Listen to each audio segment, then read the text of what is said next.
your attention, for example, is mediated by unconscious forces. And you know that perfectly well. And this is another Freudian observation. You know, if you're sitting down to study, for example, your conscious intent is to study. But you know perfectly well that all sorts of distraction fantasies are going to enter the theater of your imagination non-stop and annoyingly. And there isn't really a lot you can do about that except maybe wait it out. You know, so you'll be sitting there reading and your attention will flicker away. You'll think about, I don't know, maybe you want to watch Jane the Virgin on Netflix or something like that, or maybe it's time to have a peanut butter sandwich, or you should get the dust bunnies out from underneath the bed, or it's time to go outside and have a cigarette, or maybe it's time for a cup of coffee. Or it's like all these subsystems in you that would like something aren't very happy just to sit there while you read this thing that you're actually bored by, and so they pop up and try to take control of your perceptions and your actions non-stop.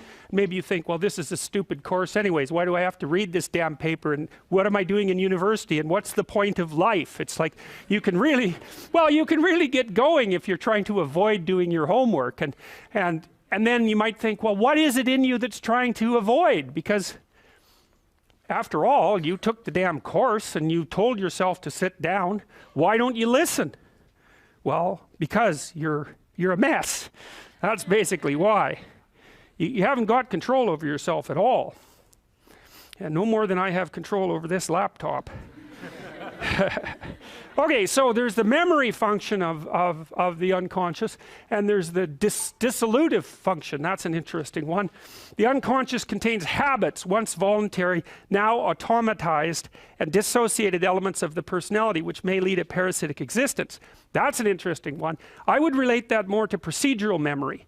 You know, so what you've done is practice certain habits, whatever they might be, let's call them bad habits, and you like those things to get under control, but you can't. So maybe when you're speaking, for example, you use like and you know, and you say a lot, and you've practiced that, so you're really good at it, and you'd like to stop it, but you don't get to, because you've built that little machine right into your being, right? It's neurologically wired, and it's not under conscious control, and anything you practice becomes that.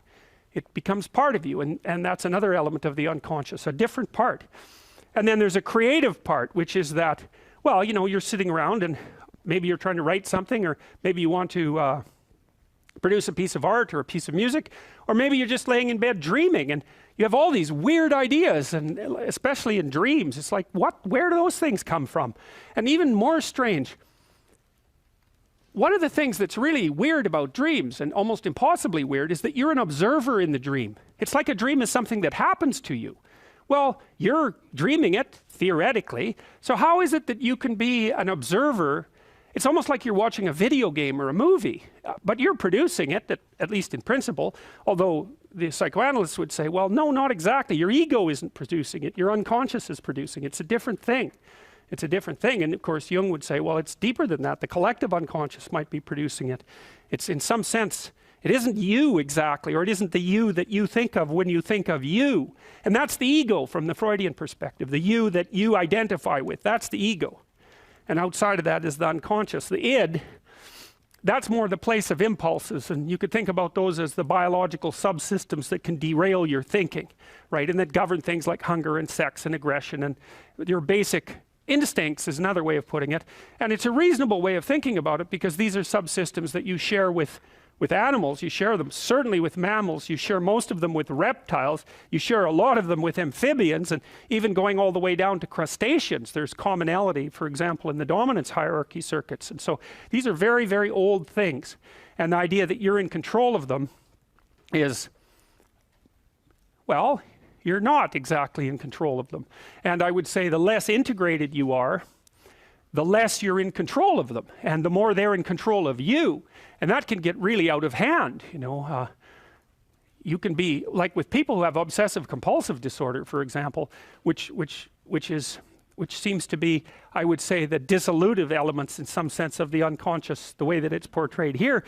Poor people with obsessive compulsive disorder, they can spend half their time doing things that they can't really control, and they have very strong impulses to do them, and it's very hard on them to block them, you know. They'll almost panic if those things are blocked. And then you have people with Tourette's syndrome, you know, that they'll be doing all sorts of weird dances and spouting off obscenities, and and imitating people without being able to control it, and sometimes a little bit of antipsychotic medication can dampen that down, but it's as if there are these autonomous semi-spirits inside of them that grip control over their behavior and make them do things. And you know, you find that to some degree in your own life, because maybe you've become very attracted to someone, even maybe you don't want to be attracted to the person, and then you find yourself, you know, texting them when you know perfectly well that you should be going to bed, and you know, you're in a grip of something, and you can't control it, and that's all part of the unconscious and all part of what Freud was studying.